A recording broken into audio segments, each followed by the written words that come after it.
اعوذ باللہ من الشیطان الرجیم، بسم اللہ الرحمن الرحیم۔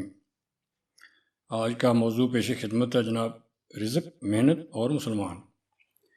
ہمارے نبی اکرم صلی اللہ علیہ وآلہ وصحابہ وبارک وسلم نے قسم کھا کر ارشاد فرمایا، جو شخص لوگوں سے مانگنے کا دروازہ کھولتا ہے، حق تعالی شانہ اس پر فقر کا دروازہ کھولتے ہیں۔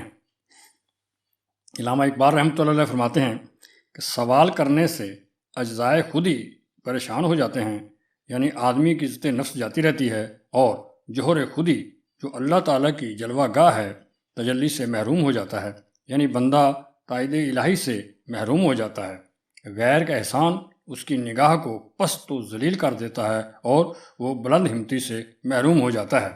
پھر وہ فرماتے ہیں، پانی پانی کر گئی مجھ کو قلندر کی یہ بات، تو جھکا جب غیر کے آگے، نہ تن تیرا نہ من۔ تو جناب ہم مسلمان صدیوں سے غیروں کی محتاجی کا شکار ہیں، اس لیے وسائل، طاقت اور حکومت ہونے کے باوجود دنیا کے اکثر ممالک مسلمان ہونے کے باوجود دیگر اقوام کے محتاج ہیں، کیونکہ جو شخص یا قوم اللہ تعالیٰ کو چھوڑ کر غیر سے امید باندھتی ہے، اللہ تعالیٰ اسے غیر ہی کے حوالے کر دیتا ہے اور وہ غیر اسے اپنا غلام بنا لیتا ہے۔ افسوس، جو امت ساری انسانیت کی رہنمائی، ہدایت اور سیادت کی ذمہ داری تھی، آج بے مایا اقوام کی غلامی کر رہی ہے۔ حد تو یہ ہے کہ کرونا ویکسین تک ان کے آگے ہاتھ پھیلانے میں 50 سے زیادہ اسلامی ممالک قطار بنا کر کھڑے ہیں۔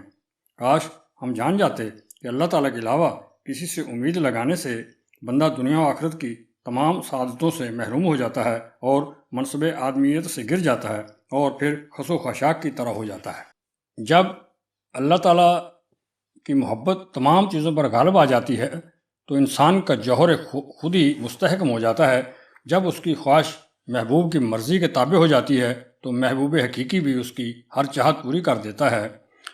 سیدنا حضرت محمد مصطفیٰ صلی اللہ علیہ وآلہ وصحابہ وبارک وسلم، آپ کے حدیث پاک ہے کہ اللہ تعالیٰ فرماتا ہے، جو شخص میرے کسی ولی سے دشمنی کرتا ہے، میری طرف سے اس کو لڑائی کا اعلان ہے، اور کوئی شخص میرا قرب اس چیز کی بنسبت زیادہ حاصل نہیں کر سکتا جو میں نے اس پر فرض کیا ہے، اور نوافل کی وجہ سے بندہ مجھ سے قریب ہوتا رہتا ہے یہاں تک کہ میں اس کو اپنا محبوب بنا لیتا ہوں، تو پھر میں اس کا کان بن جاتا ہوں جس سے وہ سنے، اور اس کی آنکھ بن جاتا ہوں جس سے وہ دیکھے، اور اس کا ہاتھ بن جاتا ہوں جس سے وہ کسی چیز کو پکڑے، اور اس کا پاؤں بن جاتا ہوں جس سے وہ چلے۔ اگر وہ مجھ سے کچھ مانگتا ہے تو میں اس کو عطا کرتا ہوں، اور کسی چیز سے پناہ چاہتا ہے تو میں اسے پناہ دیتا ہوں۔ علامہ صاحب فرماتے ہیں کہ اس آدمی پر افسوس ہے جو غیروں کے دسترخوان کا احسان مند ہے، دوسروں کا احسان اٹھانے کے سبب اس کی گردن جھکی رہتی ہے۔ اس نے دوسرے کی مہربانی کی بجلی سے اپنے آپ کو جلا لیا ہے۔ اس نے معمولی شے کے عوض اپنی غیرت کا سرمایہ بیچ ڈالا۔ اس کے برعکس مبارک ہے وہ انسان جو سوال کرنے کی ذلت سے بچا اور شرمندگی کے پسینے سے اس کی پیشانی نہ بھیگی۔ اگر وہ خالی ہاتھ ہو تو اور زیادہ خوددار بن جاتا ہے، ہر چند کے اس کے مقدر سوئے ہوئے ہوتے ہیں، مگر وہ خود کہیں زیادہ بیدار ہو جاتا ہے۔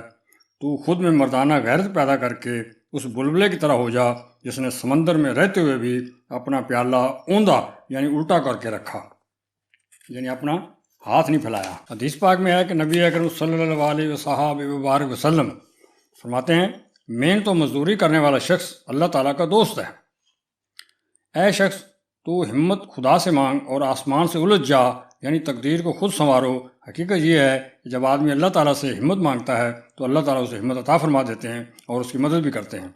میرے اپنے مشاہدے میں یہ بات آئی ہے کہ کچھ نوجوان بہت محنت کرتے ہیں مگر کامیاب نہیں ہوتے، کیونکہ ان کا روحانی پہلو کمزور ہوتا ہے، خاص کر نماز نہیں پڑھتے۔ اور پھر کچھ نوجوان ایسے ہیں کہ ان کا دینی رجحان بہت ہے مگر وہ محنت سے جی چراتے ہیں۔ جن نوجوانوں کے والدین پر اللہ تعالیٰ راضی ہے انہیں حرام تو بالکل نہیں ملنا۔ یہ مجھے 40-50 سال بعد پتہ چلا، ذرا قابل غور و بات۔ جن نوجوانوں کے والدین پر اللہ تعالیٰ راضی ہے انہیں حرام تو ملنا نہیں، چاہے وہ بھوکے مر جائیں، مگر حلال کیسے ملے؟ تو جناب وہ صبح کی نماز میں جھولی پھیلانے سے ملتا ہے۔